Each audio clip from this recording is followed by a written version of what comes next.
গল্পটা শুরু হয় আজ থেকে প্রায় ২৩ কোটি বছর আগে। তখন ডাইনোসররা পৃথিবীতে প্রথম আসা শুরু করে। মজার ব্যাপার হলো, শুরুতে তারা কিন্তু আজকের মতো এত বিশাল ছিল না। প্রথম দিকে ডাইনোসর যেমন ইওর্যাপ্টর ছিল বেশ ছোট আর চটপটে, অনেকটা বড় কুকুরের মতো। কিন্তু সময় যত পার হতে লাগলো, তারা আকারে বড় হতে শুরু করলো এবং সারা পৃথিবীতে ছড়িয়ে পড়ল। ডাইনোসরদের মধ্যে সবাই কিন্তু মাংসাশী বা রাগী ছিল না। তাদের বড় একটি দল ছিল তৃণভোজী, অর্থাৎ তারা শুধু ঘাস আর গাছের পাতা খেয়ে বেঁচে থাকত।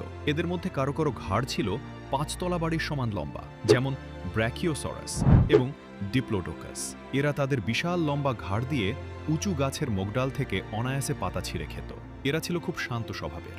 আবার কিছু ডাইনোসর ছিল যাদের শরীরে ছিল শক্ত বর্ম বা শিং, যেমন ৩ শিংওয়ালা ট্রাইসেরাটপস। এরা নিজেদের রক্ষা করার জন্য এই শিং ব্যবহার করত। কিন্তু এই শান্ত ডাইনোসরদের ভয় দেখানোর জন্য ছিল কিছু ভয়ঙ্কর শিকারী, যাদের মধ্যে সবচেয়ে পরিচিত হল টিরানোসরাস রেক্স। টিরেক্সের ছিল বিশাল বড় মাথা আর ধারালো শসব দাঁত। সে যখন গর্জন করত, পুরো জঙ্গল কেঁপে উঠত। আবার ছিল স্পিনোসরাস, যারা ডাঙার পাশাপাশি জলেও শিকার করতে পারত।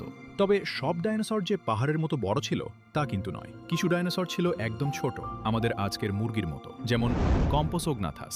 এদের শরীরে ছিল রঙিন পালক। অবাক করার মতো তথ্য হলো, এই পালকওয়ালা ছোট ডাইনোসররাই কিন্তু বিবর্তিত হয়ে আজকের পাখি হয়েছে। অর্থাৎ আমাদের চারপাশে যে পাখি উড়ে বেড়ায় তারা আসলে ডাইনোসরদেরই বংশধর। ডাইনোসররা প্রায় ১৬ কোটি বছর ধরে পৃথিবীতে রাজত্ব করেছে, কিন্তু হঠাৎ করে এক বিশাল দুর্ঘটনা সব বদলে দিল। আজ থেকে প্রায় ৬.৫ কোটি বছর আগে আকাশ থেকে বিশাল এক আগুনের গোলা বা গ্রহাণু এসে পৃথিবীতে সশজোরে আঘাত করে। এই আঘাতে সারা পৃথিবীতে আগুন লেগে যায়, প্রচণ্ড ভূমিকম্প হয় আর চারদিক ধুলোয় ঢেকে যায়। সূর্যের আলো পৃথিবীতে পৌঁছাতে না পারায় সব গাছপালা মরে যেতে শুরু করে। ফলে বড় বড় তৃণভোজী ডাইনোসররা খাবার না পেয়ে মারা যায়। আর তারা মারা যাওয়ায় বড় মাংসাশী ডাইনোসররাও না খেয়ে বিলুপ্ত হয়ে যায়। এভাবেই ডাইনোসরদের বিশাল এক রাজত্ব চিরতরে শেষ হয়ে যায়।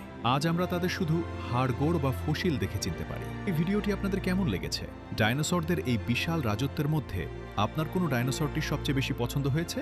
সেটি অবশ্যই আমাদের কমেন্ট বক্সে লিখে জানান। পরবর্তীতে আপনি কোনো বিষয় বা কোনো ডাইনোসর নিয়ে ভিডিও দেখতে চান, সেটি জানাতেও কমেন্ট করুন।